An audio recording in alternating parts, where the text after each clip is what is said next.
Assalamu alaikum wa rahmatullahi wa barakatuhu. Uh, Hope everyone is doing well whenever they come across this video. And we have to get a few preliminary things out the way before we start. So I will be doing a video series starting with this one on comparing cult leaders and I guess just cults overall to the Jamaat and how people lived in those cults, the things that they had to do, the different types of cults, and all the things that transpired um, from that cult to this cult, and see how it isn't really that different from cult to cult, and it kind of does the same thing. And let me just say, I've we've been on a hiatus for a good while, and this is necessary.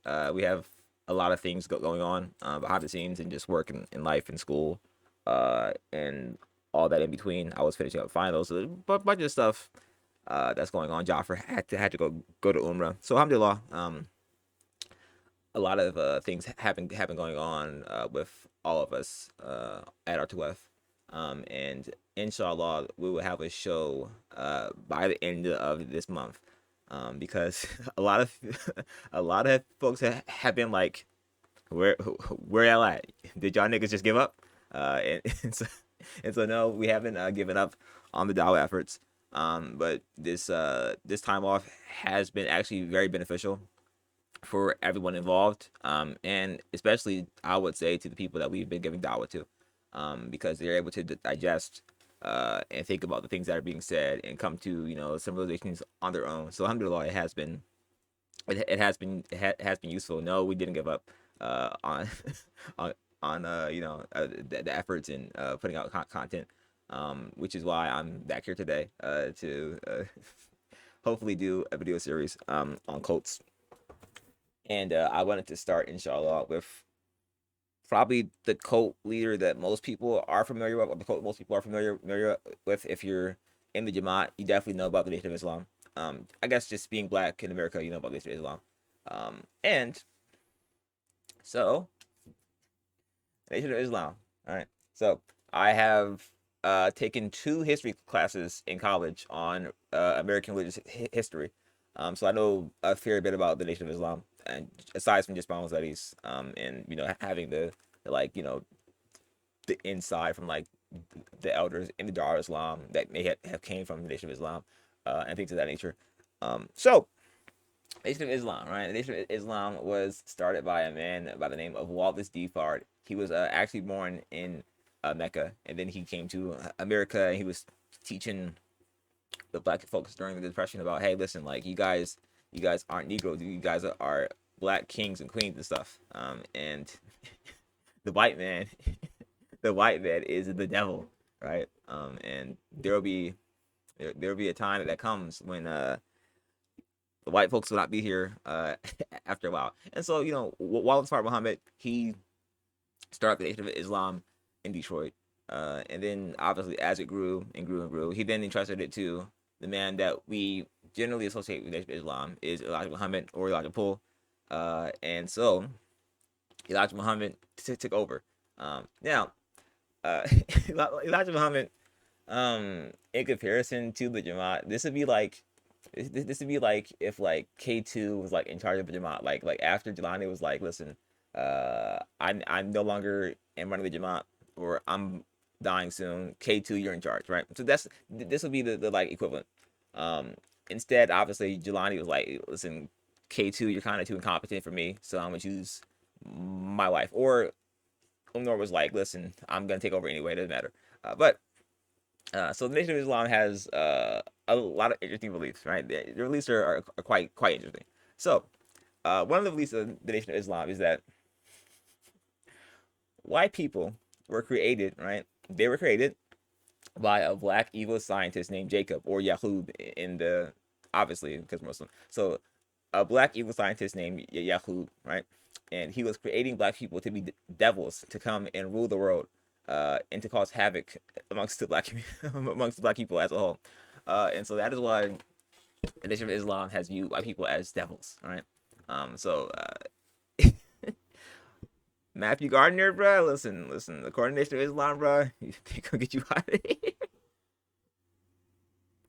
Yes, so they believe all that, and they believe that there'll be reckoning and hell to pay for white folks.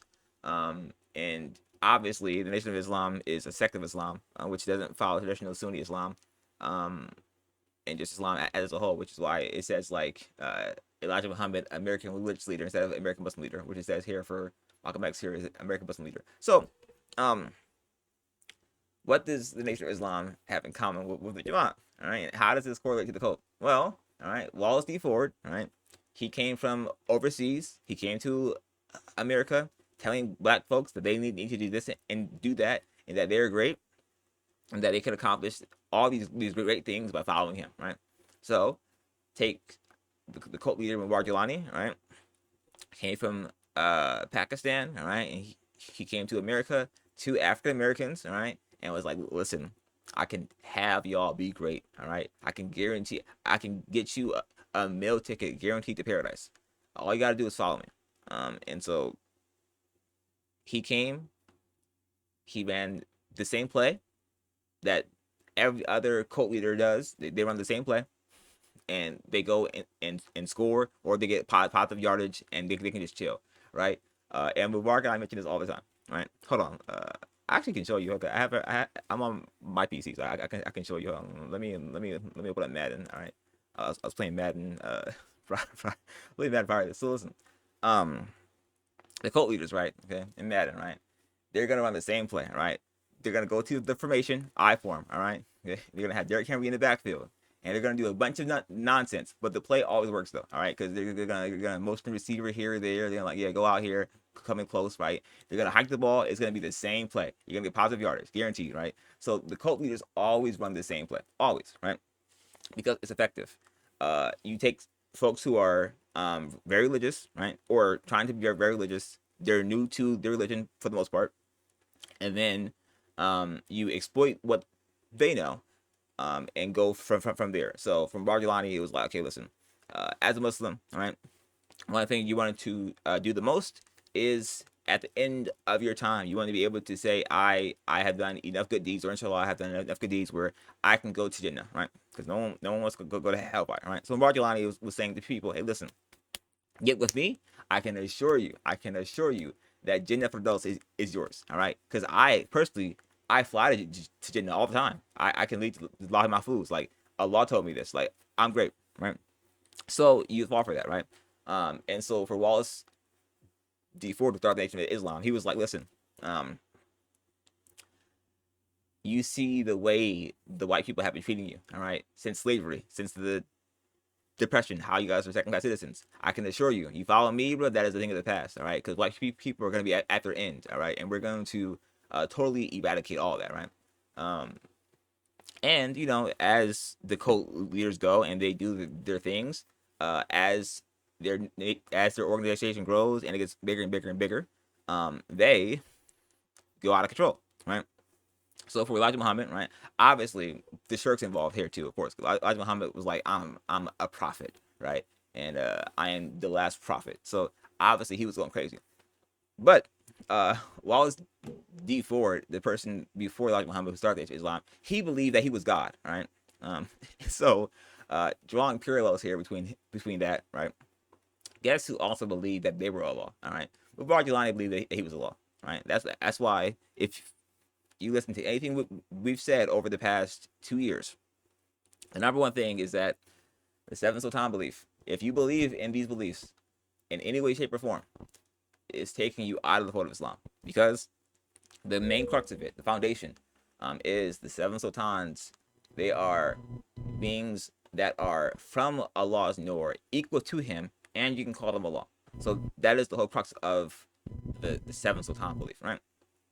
And so when someone says, "Hey, listen, I'm God," that is shirk, and that takes you out of the Islam. So um, that is Wallace D. Fard. He believed that he was a godly figure, and he had all this divine knowledge, which you can see again the divine knowledge, the hidden meanings, the like secrets that only they know that came. Like these people believe that they're getting revelation, and Mubarak kind of believed the similar things, right?